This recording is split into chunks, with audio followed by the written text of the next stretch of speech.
توشہ case میں chairman P T I کی سزا معطل ہوگی یا نہیں؟ محفوظ فیصلہ کل 11 بجے سنایا جائے گا۔ عدالتی عملے نے چیئرمین پی ٹی آئی کے وکلاء کو آگاہ کر دیا۔ اسلام آباد ہائی کورٹ کے چیف جسٹس عامر فاروق اور جسٹس طارق محمود جہانگیری نے فیصلہ محفوظ کیا۔ وکیل الیکشن کمیشن کے دلائل کے لیے مزید مہلت کی استدعا مسترد۔ وکیل الیکشن کمیشن امجد پرویز کی چیئرمین پی ٹی آئی کی سزا معطلی کی مخالفت، کہا حکومت کو نوٹس کیے بغیر اپیل پر کارروائی نہیں کی جا سکتی۔ چیف جسٹس عامر فاروق نے کہا شکایت تو الیکشن کمیشن نے فائل کی تھی، ریاست نے نہیں۔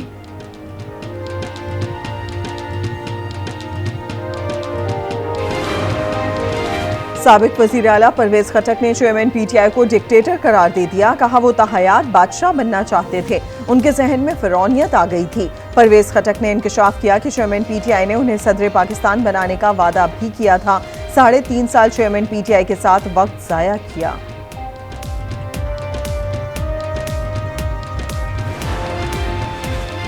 چیئرمین تحریک انصاف کو اٹک جیل میں بہتر کلاس سہولیات فراہم کی گئیں۔ فرمائش پر دیسی گھی میں تیار چکن اور مٹن دیا جاتا ہے۔ چیئرمین پی ٹی آئی کی جیل میں سہولیات سے متعلق رپورٹ سپریم کورٹ میں جمع۔ جیل کے سامنے کوریڈور میں چہل قدمی کی بھی اجازت۔ جیل میں اینول رولز اور قانون کے مطابق تمام سہولیات دی گئی ہیں۔ مہنگی بجلی کے خلاف شہر احتجاج، مختلف شہروں میں ہڑتال۔ کراچی میں کے الیکٹرک کے خلاف عوامی لاوا پھٹ پڑا، شہریوں کا شدید احتجاج۔ ٹائر نذر آتش، حیدرآباد میں شٹر ڈاؤن، تاجر سڑکوں پر آ گئے۔ راولپنڈی میں مظاہرین کا وابڈہ دفتر کے گھیراؤ، مانسہرہ میں بھی پہیہ جام ہڑتال رہی۔ خانیوال، کوٹ ادو، لیا، بہاول نگر، ایبٹ آباد، نوشیرہ، چارسدہ میں بھی مظاہرے۔ مہنگی بجلی پر شہریوں کو ریلیف کیسے دیں؟ نگراں وزیر اعظم انوار الحق کاکڑ کی زیر صدارت اجلاس۔ بجلی نرخوں اور زائد بلوں سے متعلق مشاورت، ذرائع کے مطابق عوام کو ممکنہ ریلیف کے اقدامات کا جائزہ۔ بجلی بلوں میں ریلیف پر مختلف آپشنز پیش۔ ریلیف سے متعلق حتمی فیصلہ کل متوقع۔ وزارت توانائی نے تجاویز کو حتمی شکل دے دی۔ وفاقی کابینہ کا اجلاس کل ہوگا۔ عوام پر بجلی بم گرائے جا رہے ہیں، غریب کیسے ہزاروں کے بل جمع کروا سکتے ہیں؟ چوری آپ کریں اور بل غریب عوام کو بھیجتے ہیں۔ امیر جماعت اسلامی سراج الحق کا 2 ستمبر کو ملک گیر ہڑتال کا اعلان، کہا 1 ستمبر کو راولپنڈی میں تاریخی جلسہ بھی ہوگا۔ حافظ نعیم کہتے ہیں جب تک وزیر اعظم فیصلہ نہیں کرتے کوئی بجلی نہ کاٹے، جو بجلی کاٹنے کے لیے عملہ بھیجے گا وہ خود ذمہ دار ہوگا۔ ملک میں سالانہ 467 ارب روپے کی بجلی چوری ہوتی ہے، خمیازہ بل ادا کرنے والے عوام بھگت رہے ہیں۔ سینیٹ کی قائمہ کمیٹی کے اجلاس میں انکشاف۔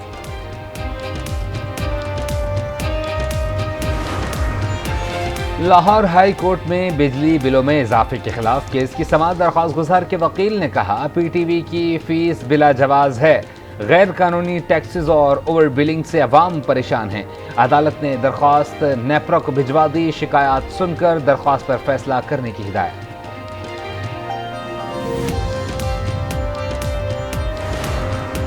نگراں وزیر اعظم کی زیر صدارت اسپیشل انویسٹمنٹ فیسیلیٹیشن کونسل کی ایپیکس کمیٹی کا اجلاس۔ آرمی چیف، نگراں وزرائے اعلیٰ، وفاقی اور صوبائی وزراء کی شرکت۔ ایپیکس کمیٹی کا SIFC کے اقدامات پر اعتماد کا اظہار، سرمایہ کاری کے منظور شدہ منصوبوں کی بھی توثیق۔ آرمی چیف کی نگراں حکومت کو ہر ممکن تعاون کی یقین دہانی۔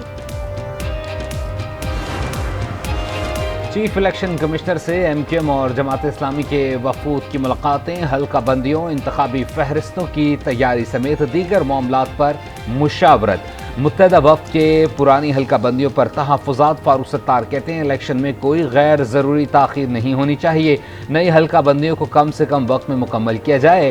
جماعت اسلامی کا 90 روز میں انتخابات کا مطالبہ۔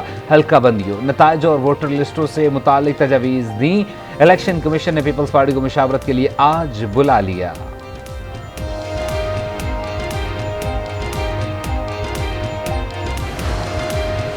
ملک میں عام انتخابات میں تاخیر کیوں؟ تحریک انصاف نے سپریم کورٹ سے رجوع کر لیا۔ 90 روز میں انتخابات کی تاریخ کا اعلان اور شیڈول جاری کرنے کی ہدایت کی۔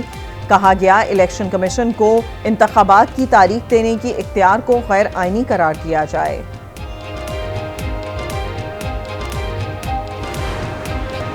ایمان مزاری رہائی کے بعد اڈیالہ جیل کے باہر سے دوبارہ گرفتار، اے ٹی سی اسلام آباد نے ایمان مزاری کی ضمانت منظور کی تھی۔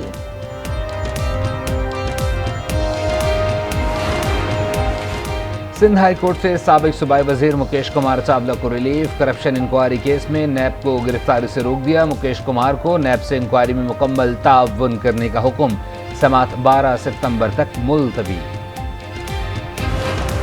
اور لاہور میں مغل بادشاہ شاہ جہاں کا تعمیر کیا گیا گلابی باغ خستہ حالی کا شکار، تباہ حال چھتیں اور ٹوٹی پھوٹی دیواریں مقبرے کی زبوحالی کی داستان سناتی ہیں۔ گلابی باغ شاہ جہاں نے اپنی دائی زیب النساء کی خواہش پر تعمیر کیا تھا۔